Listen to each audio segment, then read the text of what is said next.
Security forces today foiled the attempt of a group of IDPs who are taking refuge at Sajiwa relief camp to enter their original villages at Dolaithabi, Iko and Yingkuman, which lies in sensitive fringe areas.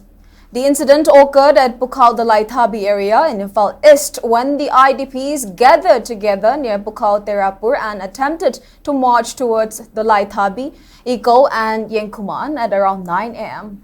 However, large numbers of security forces deployed at the area stopped them from proceeding further at Bukal Dolaithabi on the ground that the villages which the IDPs were trying to move in are still sensitive, that resulted in a brief exchange of words between the two sides. The situation was brought under control after officials from district administration arrived at the scene and pacified the IDPs.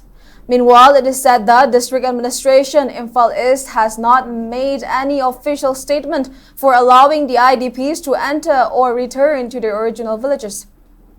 It may be mentioned that the Meitei IDPs were taking shelter at relief camps after Kuki militants and their associates razed their houses to the ground, besides attacking in their villages 4 times in May 2023.